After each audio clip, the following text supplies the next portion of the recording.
ayan na yung entrada ng Lake Mangwaw. So, abangan nyo sa Palawan Times, papublish natin to. So, para maging aware yung buong Pilipinas na meron kaming Lake Mangwaw dito sa Taytay. Ayan o. Malawak pala to siya.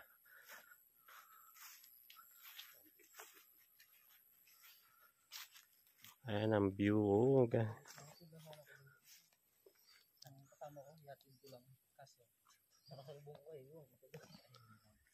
hectares? 643 hectare po. Oo, tapos ang lawak po ng hectare po ng lake po. Saka nasakupan po ito ng dalawang barangay, barangay Poblacion saka barangay Bantulan po. So nasa pagitan siya. Opo. Oo. So ngayon kasi mahapon na tayo, wala nang mga tao. So pag araw maraming guests, maraming pumupuntang turista. Sir, wala po, konti pa lang po, kanina po naka 8 tao pa lang po yung pumasok po dito. So hindi sila ganun ka-kuan. So yan yung nasa tarpaulin na yan, siya yan? Ito po yung buong lake po. Ay. Dito po tayo ngayon, sir. Nandyan tayo sa area na yan. Opo. Dito po kayo dumaan, ano lang po, dito po yung sa picture, wala tubig yun dito. Yung dinaanan nyo po tubig, ito po yun siya. Okay. Ang ganda. Nandito tayo ngayon. So pag-araw nandito yung mga kooperatiba? Opo. Ako po yung na-assign po ngayon dito na mag-duty. Kaya duty po kami. Saka isa rin po akong tourism. Staff po ako ng tourism. Mismo ng municipal tourism. Ang ganda. Paano pag gusto nila pumunta dito, sino pwedeng kontakin?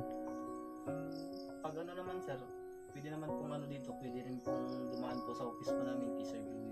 Sa tourism mismo. Okay. Sige. Anong pangalan mo, Brad? Rocky. Ayan. Shout out kay Rocky ng Municipal Tourism. Thank you.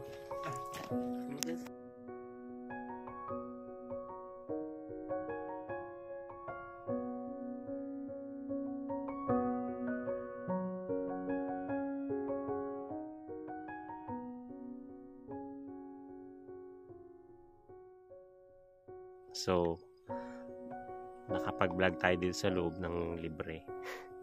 Ito yung Lake Mangwaw. Ayan o. Grabe ka-unique ng beauty niya. Para siyang malawak na river. Pero pag dun sa map tiningnan mo, para siyang 100 islands. Kasi may mga kuwan siya dun sa gitna. Next time mag-invest tayo sa drone. Kunan natin to ng drone. So, abangan ninyo sa Palawan Times kasi ilalabas namin kung paano yung ordinances para mapangalagaan tong Lake Mangwaw.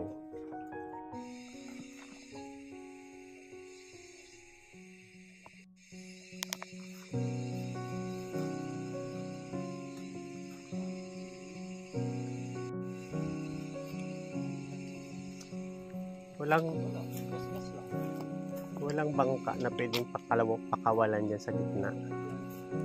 Bangka ba? Doon na lang siguro.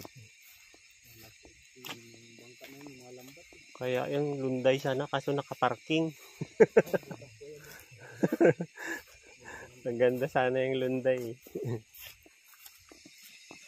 Ito meron na. Ito, ang ganda na to.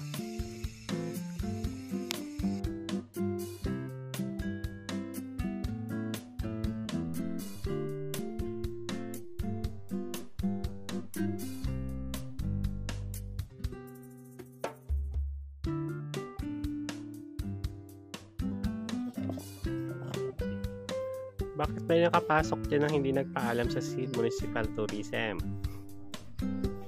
Ito po ang Lake Mangwaw.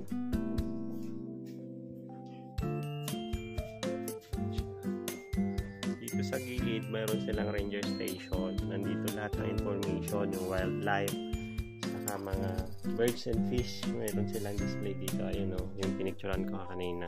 So parang dito nila ina-accept yung mga guests para pag namamasyal, dito nila binibigyan ng information.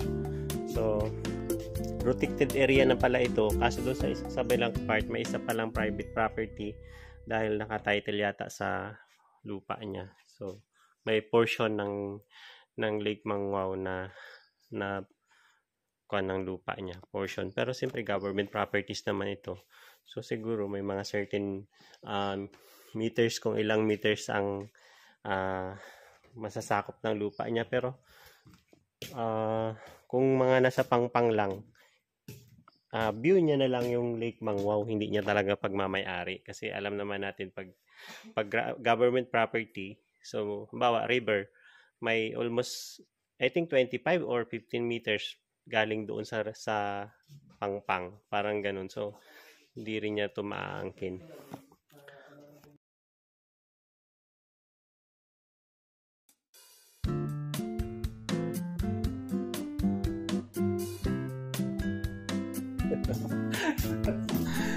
Sa municipal tourism pala.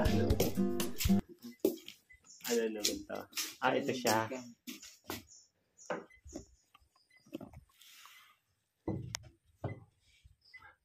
Kayo na lang magbasa. Nabubulol ako magbasa, di kayo na lang magbasa. Ayan o. Ayan. Ayan siya. Ayan o, yung sinasabi ko. May crater siya ng volcano. Oh, bugtong. Doon sa may bugtong na bukid. Ito, nandoon yun kanina sa tinuturo ko. So, ayan mga conservation information ng Lake Mangwao. So, pag na kuha natin ang ordinance, abangan nyo sa Palawan Times, papublish namin to kung anong nilalaman ng ordinance para sa pagprotekta nitong Lake Mangwao ng Taytay. So, ayan o.